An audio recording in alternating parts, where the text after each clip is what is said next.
I was diagnosed with early-stage dementia. My son said, "Time to take the keys and the control." He changed my locks, threw away my journals, and erased my memories, one item at a time. But he forgot one thing: I was still his mother.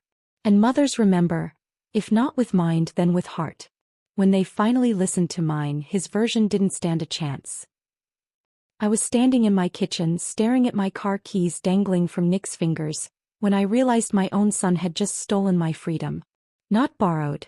Not temporarily taken. Stolen. "Mom, you nearly drove through Mrs. Patterson's fence yesterday," he said, his voice carrying that patronizing tone I'd been hearing more often lately. "The keys stay with me now." But that wasn't true. I remembered yesterday perfectly. I'd backed out of my driveway, noticed Mrs. Patterson waving from her garden, and drove to the grocery store without incident. The fence story was fabricated and we both knew it. My name is Sydney Hartwell, and 3 weeks ago, everything changed with 4 words from Dr. Morrison: early-stage cognitive decline. Not the full dementia sentence I'd feared, but enough to crack open the foundation of my carefully constructed life. I was 67, a retired English teacher who'd spent 42 years molding young minds, and suddenly I felt like clay in someone else's hands. The irony wasn't lost on me. I'd taught thousands of students to question everything, to read between the lines, to recognize manipulation in literature. Yet here I stood, watching my 38-year-old son manipulate the narrative of my own life with surgical precision. "Nick, I don't need," I began, but Allison's perfectly manicured hand touched his shoulder, cutting me off mid-sentence. "Sydney, sweetie," she said, her voice dripping with artificial concern, "Nick's just looking out for you. We both are." The way she said "we" made my stomach clench. They'd been married only 8 months, and already she spoke as if she'd earned the right to make decisions about my life. I studied my son's face, searching for the boy who used to crawl into my bed during thunderstorms, who'd cried in my arms when his father died, who'd called me his best friend during his college graduation speech. That boy was gone, replaced by this stranger wearing expensive clothes I couldn't afford on my teacher's pension. "Where are my photo albums?" I asked suddenly, remembering how I'd searched for them that morning. I wanted to show my neighbor the pictures from Nick's wedding, the ones where he actually smiled instead of checking his phone. Nick and Allison exchanged a look. One of those married couple telepathic conversations that excluded everyone else in the room. "You put them somewhere safe, remember?" Nick said. "You've been misplacing things lately." The gaslighting was so smooth, so practiced, that for a moment I doubted myself. Had I moved them? The uncertainty felt like quicksand beneath my feet. "I want to call Dr. Morrison," I said, reaching for the phone. "I want to understand exactly what he told you about my condition." "Mom, you were there. You heard everything he said." Nick's patience was thinning, revealing something harder underneath. Early-stage dementia. Memory issues. Potential safety concerns. He said cognitive decline, not dementia, I corrected, surprised by the steel in my own voice. Allison laughed. A sound like wind chimes in a hurricane. "Sweetie, those are just different words for the same thing." But they weren't. I'd spent my entire career understanding the power of precise language, the difference between suggest and insist, between possible and probable. Dr. Morrison had been careful with his words, explaining that my symptoms were mild, that many people lived independently for years with similar conditions. The realization hit me like ice water. They weren't protecting me. They were positioning me. I walked to my kitchen window, looking out at the garden where I'd spent the morning planting tomatoes. My hands were still dirty from the soil, my back ached pleasantly from the work, and my mind felt sharp as a blade. Whatever was happening to my memory, I wasn't helpless. Not yet. "I'm making coffee," I announced, moving toward the cabinet where I kept my good cups, the ones Caleb had given me for our 20th anniversary. The cabinet was empty. "Where are my dishes?" The question came out sharper than I intended.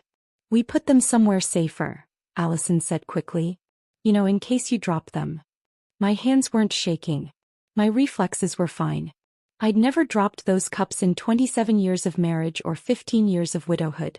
But somehow, in the 3 weeks since my diagnosis, I'd apparently become too fragile to handle my own belongings.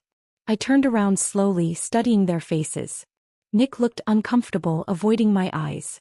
Allison wore that same half-smile I was beginning to recognize. the expression of someone winning a game the other person didn't know they were playing. "I want you both to leave," I said quietly. "Mom, don't be ridiculous," Nick said, but his voice cracked slightly. "We're trying to help you." "Help me what?" "Disappear." The question hung in the air like smoke. I could see Nick wrestling with something, guilt maybe, or the remnants of the love we'd once shared. For a moment I thought I saw my real son flickering behind his eyes. Then Allison stepped closer to him, her presence like a shadow swallowing light. "Sydney, you're getting confused again," she said, her voice gentle as a knife between ribs. "Why don't you rest? We'll finish organizing things while you nap." Organizing. The euphemism made my teeth ache. I looked at Nick one more time, really looked at him, memorizing his face. Not because I might forget it due to my condition, but because I had the terrible feeling that the son I'd raised, the one who'd held my hand at his father's funeral, who'd thanked me for never giving up in his high school yearbook, might already be gone. "Get out," I said, each word clear as crystal. "Both of you. Now." They left, but I heard Nick's key turning in the lock from outside. A lock I'd apparently forgotten he had duplicates made for, though I couldn't remember giving permission for that either.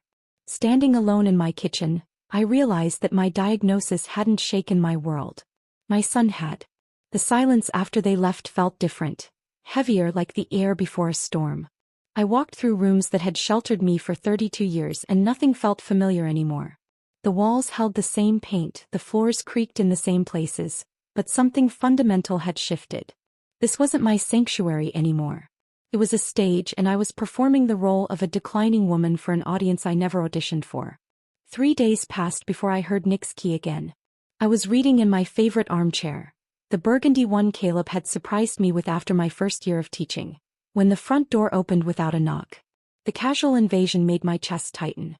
"Morning, Mom," Nick called, his voice artificially cheerful.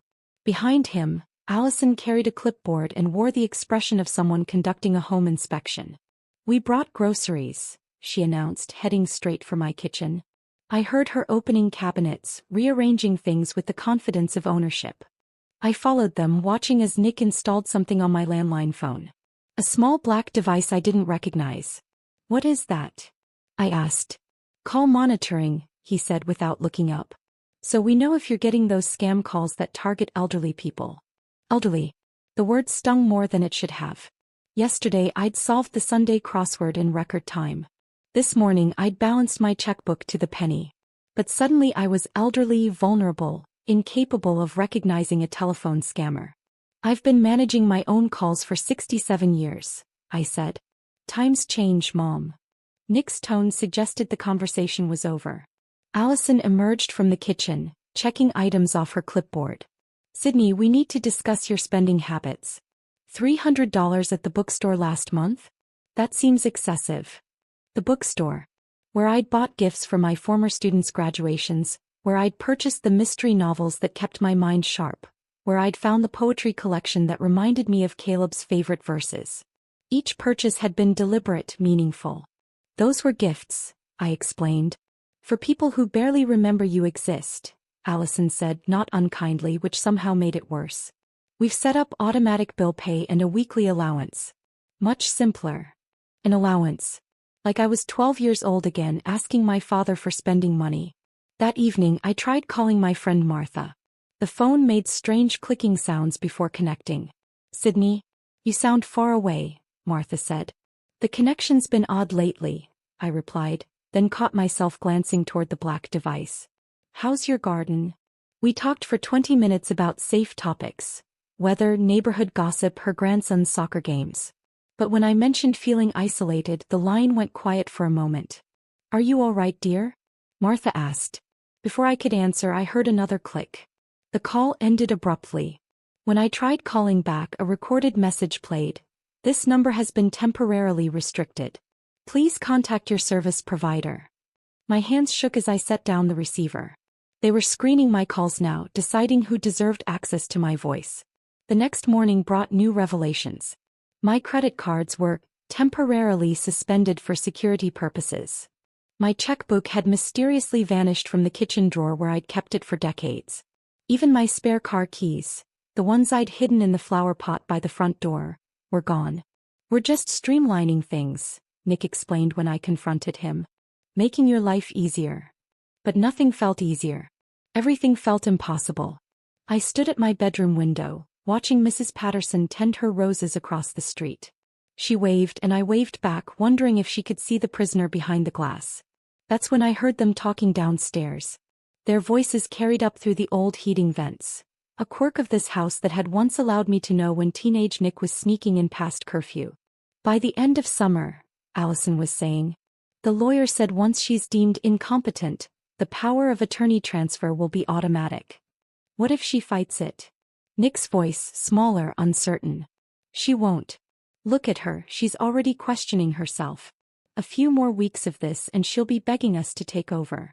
I sank onto my bed, the words hitting me like physical blows. End of summer. They had a timeline. A plan. I wasn't just losing my independence, I was being systematically dismantled. The heartbreak wasn't in losing control of my bank account or my telephone. It was in realizing that my son, the boy I'd raised to value honesty, kindness, and respect, saw me as nothing more than an obstacle to overcome. Not his mother. Not the woman who'd sacrificed everything to give him opportunities. Just a liability to be managed until I could be disposed of. Over the following days I tested myself constantly. Did I remember to take my vitamins? Yes. Could I recall what I'd eaten for breakfast? Scrambled eggs with cheese, wheat toast, coffee with cream. Was I forgetting appointments? No, because I wasn't allowed to make any. But whenever Nick visited, I found myself stumbling over words, losing track of thoughts mid-sentence. The stress of performance was creating the very symptoms they claimed to be protecting me from. See, Nick would say gently, that pitying look in his eyes. It's getting worse, Mom. And I'd begun to believe him. Until I climbed into the attic one afternoon, searching for photo albums I knew they hadn't found yet.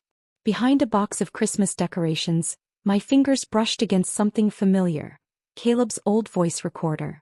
The one he'd used for recording lesson plans when he was studying to become a substitute teacher after his retirement.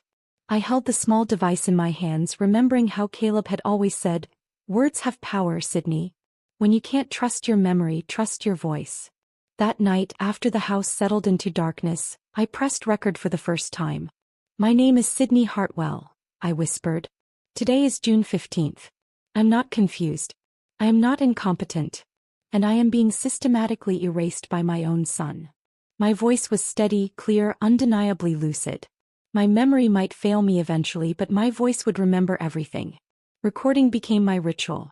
Every morning at dawn, before the house stirred with unwelcome visitors, I whispered my truths into Caleb's old device. Day 3, Nick removed all my address books. Day 7, Allison took my prescription bottles to organize them. Day 12, they're installing security cameras.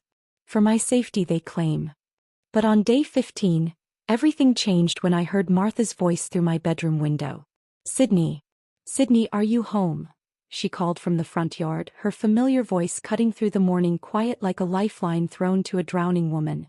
I rushed downstairs, forgetting caution, desperate for connection with someone who remembered who I used to be. But when I reached for the front door handle, it wouldn't turn. A new deadbolt had appeared overnight, one that required a key from both sides. "Martha."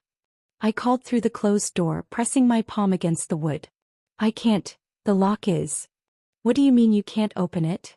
Her voice carried concern, not judgment. Through the window, I could see her standing on my porch, wearing the purple cardigan I'd knitted her last Christmas.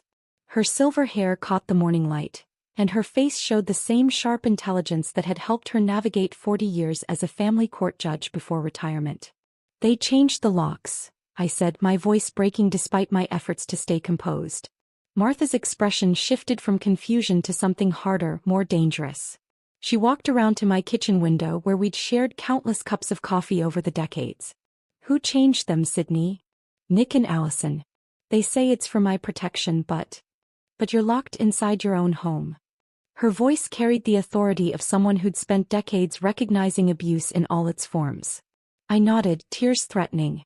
"Martha, I need to tell you something. Can you come back tonight? Around 10? They usually leave by then." Her eyes narrowed with understanding. "I'll be here." That evening, I watched from my dark living room until Martha's car pulled into my driveway.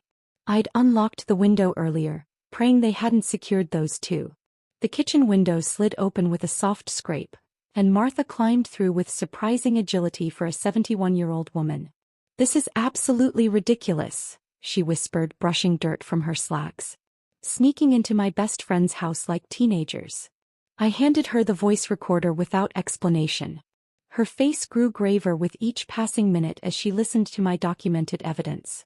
When my recorded voice described overhearing their timeline for taking control, Martha's hands clenched into fists. "Those calculating little," she caught herself, remembering her manners even in outrage. "Sydney, this is elder abuse. Financial exploitation. But what if they're right? What if I am losing my mind?" Martha gripped my shoulders, forcing me to meet her eyes.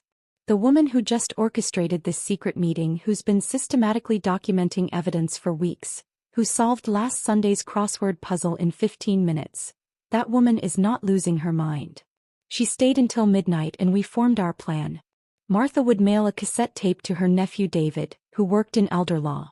Meanwhile, she'd contact Robert Chin, Caleb's former attorney, the one who'd helped us draft our wills years ago. "But first," she said, "we need concrete proof of what they're doing financially." The next morning, I attempted something I hadn't done in weeks. I tried to access my online banking. The computer showed an error message. "Account access temporarily restricted. Please contact your branch." My checking account, which I'd managed independently for 42 years, was now controlled by someone else. Martha arrived the following afternoon during Nick's usual absence, armed with information that made my blood run cold. "Robert did some digging," she said, spreading documents across my kitchen table. "Sydney, they've already submitted paperwork to add Allison as a joint owner on your checking account. They've contacted a real estate agent about listing this house." I stared at the papers, my hands trembling. "Without my signature? They're using a preliminary power of attorney document. One that shouldn't be valid yet because you haven't been declared incompetent. But they're betting no one will check too closely." The betrayal cut deeper than I'd imagined possible. Not only were they stealing my present, they were erasing my future. "There's more," Martha continued gently.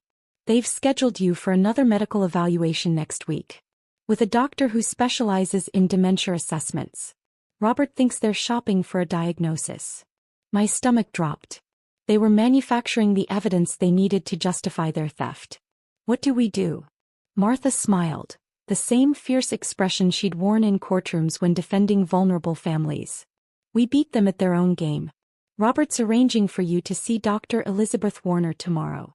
She's one of the most respected neurologists in the state, and she's testified in elder abuse cases before." The next day, Martha drove me to Dr. Warner's office in her ancient Honda, taking back roads to avoid any possibility of being followed. The irony wasn't lost on me. I was sneaking around to prove my own competency. Dr. Warner was a woman in her 50s with kind eyes and direct questions. She spent 3 hours with me, conducting memory tests, cognitive assessments, and detailed interviews about my daily functioning. "Mrs. Hartwell," she said finally, "you show signs of mild cognitive decline, which is normal for someone your age. Your memory has some gaps, but your reasoning, judgment, and decision-making abilities are completely intact. You are absolutely competent to manage your own affairs." I nearly cried with relief. Not because the news was surprising, but because finally someone with authority was confirming what I'd known all along. Martha squeezed my hand as Dr. Warner continued. "I'm also required to tell you that what you've described, family members restricting your access to your own finances and property without legal authority, constitutes financial abuse under state law." We left the office with official documentation of my competency and Dr. Warner's detailed report. But more importantly, we left with validation that my instincts had been correct. "Now what?" I asked as Martha drove us home. "Now we gather everything we have and let Robert work his magic," she said. "But Sydney, you need to understand, this might get ugly. Nick is going to fight back when he realizes his plan is falling apart." I thought about my son, about the gentle boy who'd once made me Mother's Day cards from construction paper and glue. Then I thought about the man who'd locked me in my own home and plotted to steal my life's work. "I'm not fighting for money," I said quietly.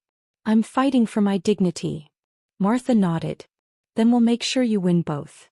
Robert Chin moved with the quiet efficiency of someone who'd spent 30 years defending people's rights.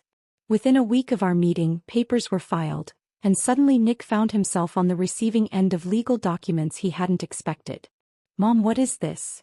His voice cracked over the phone when the court summons arrived. For the first time in months, he sounded like the uncertain boy I remembered. "It's me taking back my life," I said, surprised by how steady my own voice sounded. The silence stretched between us before he spoke again, his tone shifting to something colder. "You're making a mistake. We're trying to help you, and you're listening to that meddling old woman instead of your own family." That meddling old woman was currently in my kitchen, helping me organize the evidence we'd gathered. Martha looked up from her neat stacks of documents when I hung up the phone. "How did he sound?" she asked. "Scared." The realization gave me no satisfaction. And angry. 2 days later, Nick arrived with his own lawyer, a sharp-suited man named Bradley Winters who looked like he'd stepped out of a corporate law firm's advertisement. They sat across from Robert Chin in a sterile conference room, trying to negotiate a settlement that would avoid court entirely. "Mrs. Hartwell clearly needs assistance managing her affairs," Winters said, his voice carrying the practiced authority of someone accustomed to intimidating elderly clients.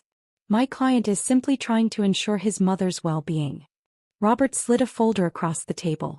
"Your client has been systematically isolating his mother, restricting her access to her own property, and attempting to gain control of her assets without proper legal authority. We have documentation." I watched Nick's face as Robert outlined our evidence. The color drained from his cheeks when Robert mentioned the recorded conversations, and his hands clenched when Martha's testimony was discussed. "This is ridiculous," Allison interjected, speaking for the first time. "Sydney's condition is deteriorating. We've seen it firsthand." "Have you?" Robert asked mildly. "Because Dr. Warner's comprehensive evaluation suggests otherwise." That's when I knew we were going to court. Nick's jaw tightened with stubborn determination, the same expression he'd worn as a child when he'd been caught in a lie but refused to admit it. The hearing was scheduled for 3 weeks later, giving both sides time to prepare. Those 21 days felt like living in a war zone. Nick and Allison increased their visits, documenting every moment I hesitated to find a word, every time I misplaced my reading glasses. "You're making this harder than it needs to be," Allison said during one particularly tense visit. "We're not the enemy here." But they were treating me like one. The house felt under siege, every conversation recorded by hidden devices they thought I hadn't noticed, every interaction designed to provoke the confusion they needed to prove their case.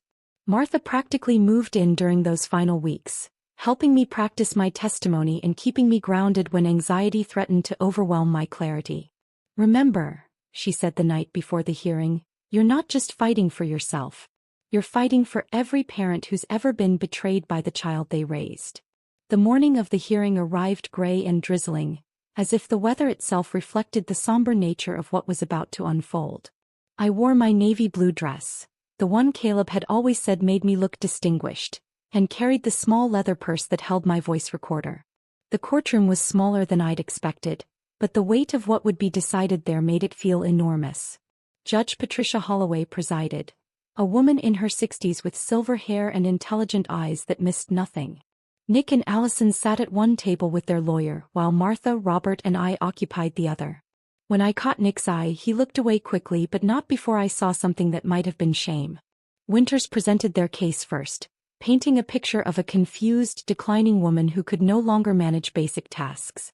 He submitted evidence of my erratic behavior, my attempts to access my own bank account, my paranoid concerns about missing belongings, my inappropriate friendship with Martha.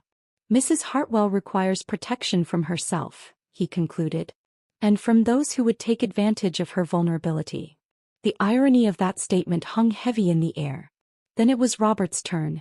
He called Dr. Warner first, who testified about my cognitive abilities with clinical precision.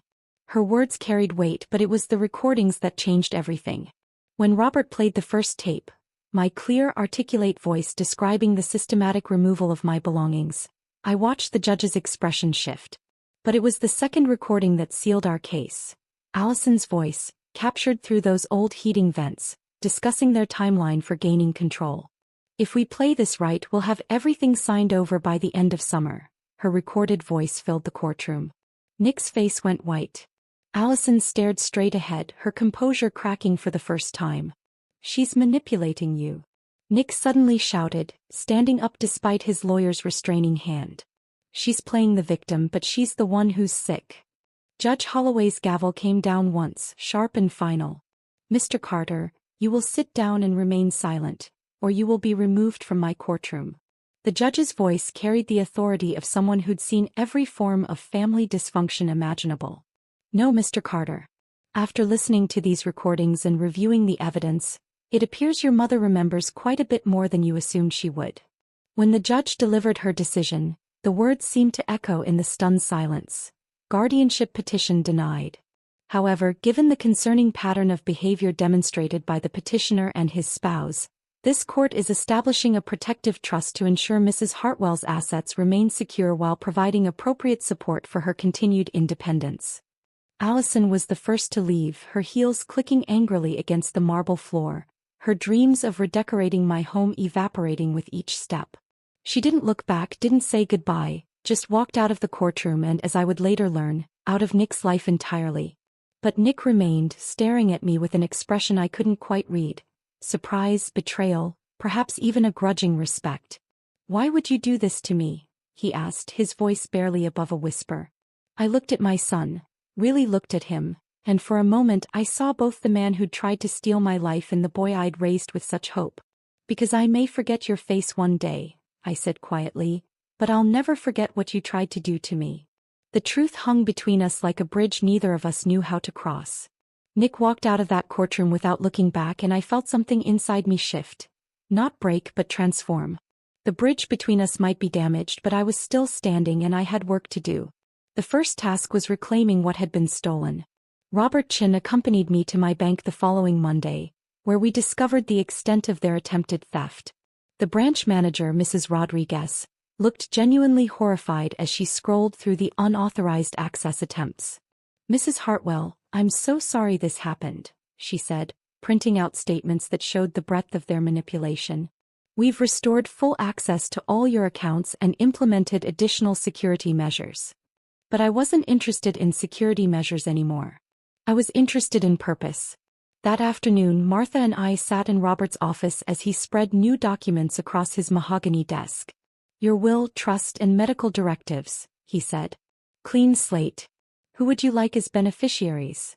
I stared at the blank spaces where Nick's name would have been, feeling an unexpected sense of freedom rather than loss. "I want to create something that matters," I said. "An education fund for children who need opportunities." "The Caleb and Sydney Hartwell Educational Foundation," Martha suggested softly. The name felt right, honoring the man who'd believed education could change the world and the woman who'd spent 4 decades proving him correct. Within 2 weeks, the foundation was established. Robert helped me craft the mission statement, providing educational opportunities for underprivileged children, because every young mind deserves the chance to flourish. The irony wasn't lost on me. The son who'd tried to steal my assets had inadvertently inspired me to give them away to children who would truly appreciate the gift of learning. Martha arrived one morning carrying 3 cardboard boxes I hadn't seen in months. "Your journals," she announced, setting them on my kitchen table. I may have rescued a few things during those early weeks when items kept disappearing. I opened the top box with trembling hands. Inside were notebooks spanning 30 years. My thoughts on teaching, reflections on raising Nick, memories of Caleb, observations about life and literature. My voice, preserved in ink and paper. "You saved them," I whispered. "I had a feeling they might be important someday," Martha said with a knowing smile. As I flipped through pages of my own handwriting, an idea began forming. These weren't just personal memories. They were documentation of a woman's life, proof that age doesn't diminish worth, evidence that mothers remember even when the world tries to erase them. Dr. Sarah Mitchell at the Regional Memory Care Clinic was fascinated when I contacted her about donating copies of my journals. "Mrs. Hartwell, these could be invaluable for families dealing with similar situations," she said during our meeting. "We see financial abuse of elderly parents more often than people realize, but we rarely have such detailed documentation of the emotional manipulation involved." I spent the next month working with Dr. Mitchell to identify the most relevant passages. Moments when I'd question my own sanity, instances where I'd documented the gradual erosion of my autonomy, reflections on the difference between genuine care and controlling behavior. This entry particularly struck me, Dr. Mitchell said, reading from my journal dated 3 weeks before the court hearing. You wrote, "Today I remembered that love doesn't require surrender of self. Protection doesn't demand isolation. Care doesn't justify control." These distinctions could help other families recognize unhealthy dynamics. The journal project led to speaking engagements. Dr. Mitchell invited me to address support groups for caregivers and family members of people with cognitive decline. Standing before these audiences sharing my story, I discovered something unexpected. I wasn't the only mother who'd been silenced in the name of protection. Eleanor Walsh, 73, approached me after one such talk. "My daughter took my credit cards last year," she said quietly. She said it was because I was buying too many gifts for my grandchildren. But those gifts were the only way I felt connected to them anymore. Her story echoed dozens of others I heard. Adult children making unilateral decisions about their parents' lives, using medical concerns as justification for control, gradually stripping away independence under the guise of care. "We need to do something," Eleanor said. "People need to know this happens." That conversation sparked my next project. I'd taught thousands of students to find their voices through writing. Now I needed to find mine again. Learning voice dictation software at 67 proved challenging, but Martha patiently helped me navigate the technology. My fingers might occasionally betray me, forgetting words or stumbling over keys, but my voice remained strong. Chapter 1. I spoke into the computer microphone. My name is Sydney Hartwell, and this is the story of how I learned the difference between forgetting and being forgotten. The book grew organically, weaving together my personal experience with the stories shared by other women I'd met. Not just my journey, but our collective voice. Mothers, wives, teachers, professionals who'd been reduced to nothing more than problems to be managed. The writing process revealed memories I'd thought were lost. Details that emerged with surprising clarity when I stopped fighting to remember and simply let the stories flow. I wrote about Caleb's patient encouragement of my teaching career, about Nick's childhood sweetness, about the moment I realized I was stronger than my diagnosis suggested. Remembering Me, a mother's memoir, took 8 months to complete. Martha served as my unofficial editor, helping me organize chapters and refine passages that felt unclear. "This section about rebuilding your confidence after the hearing," she said one afternoon, pointing to a paragraph on her laptop screen. "It's powerful, but I think you could push deeper. What did it feel like to trust your own judgment again?" The book became more than memoir. It became a guide for other families navigating similar challenges, a testament to the reality that cognitive changes don't negate a person's fundamental worth or right to dignity. When the first printed copy arrived in the mail, I held it like the precious thing it was. My story, my voice, my legacy, transformed from private pain into public purpose. The dedication page read simply, "For every mother who remembers and for every family learning to listen." On the back cover, a familiar photo smiled up at me, Caleb and me on our wedding day, young and hopeful, surrounded by possibilities we never could have imagined.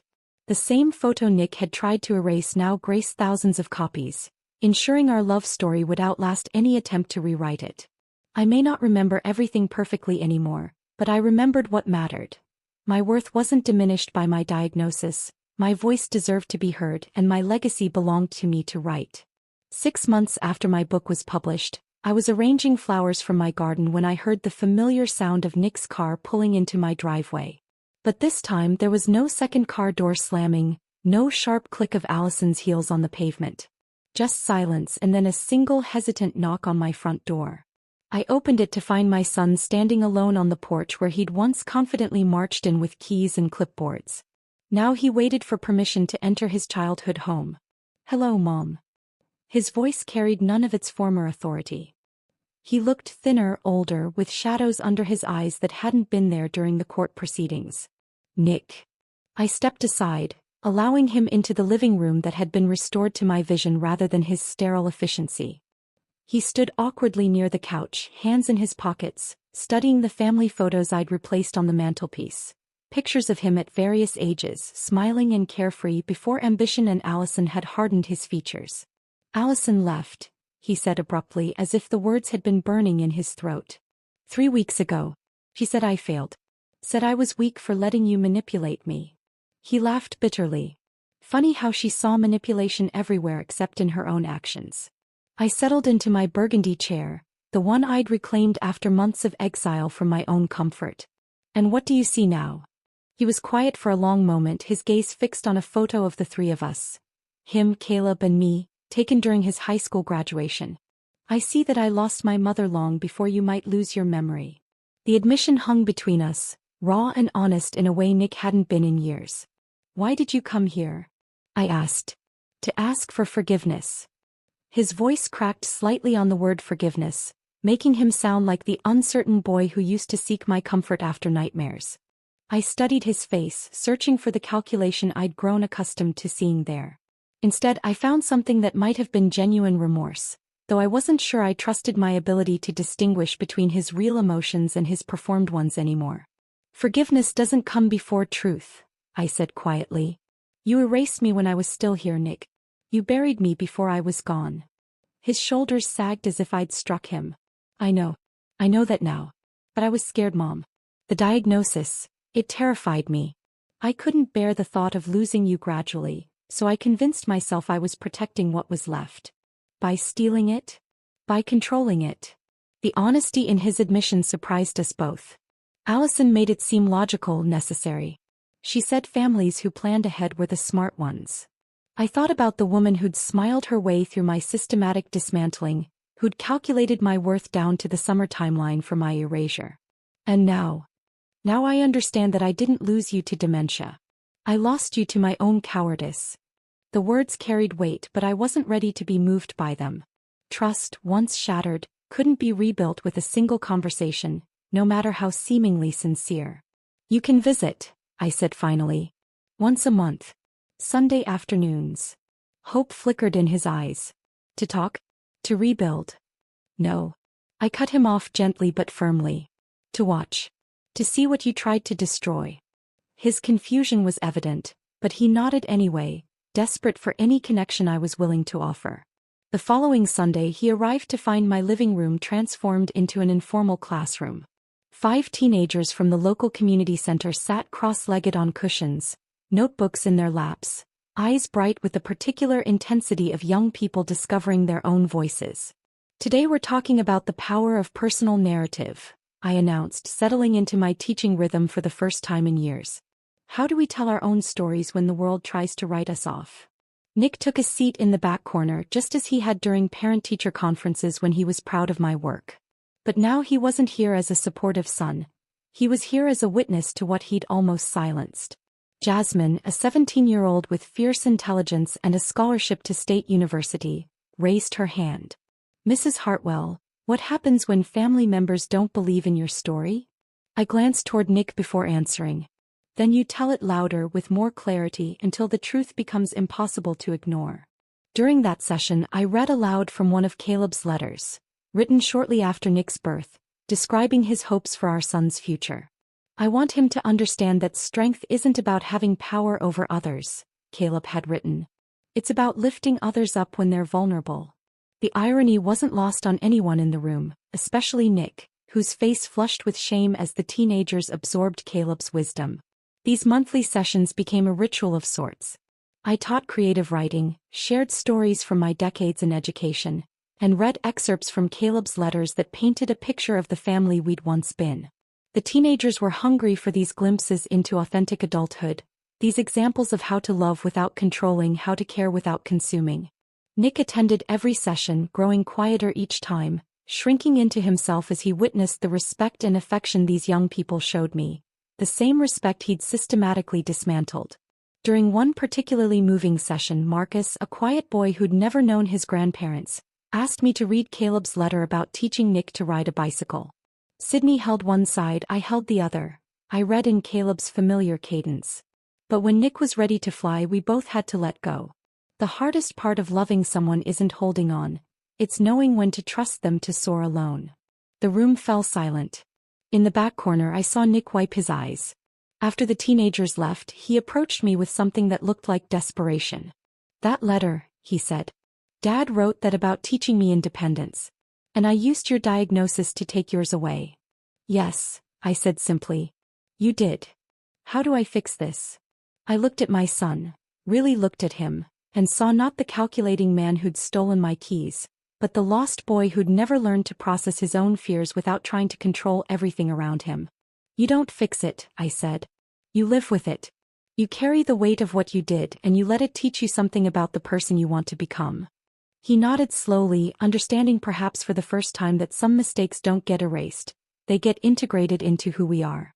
As the months passed, I noticed changes in Nick during his visits. He stopped trying to justify his actions, stopped asking for absolution I wasn't ready to give. Instead, he simply listened, to the teenagers' stories, to Caleb's letters, to the sound of my voice growing stronger with each session. And in that listening, I began to see glimpses of the son I'd raised, the one who'd absorbed his father's lessons about lifting others up rather than holding them down. My memory might fade with time, but the warmth in my chest when I saw those young faces light up with possibility, that feeling would endure. That was where my true revenge lived. Not in punishing Nick, but in nurturing the exact opposite of what he'd tried to destroy. In showing him, and myself, that some legacies are too powerful to erase.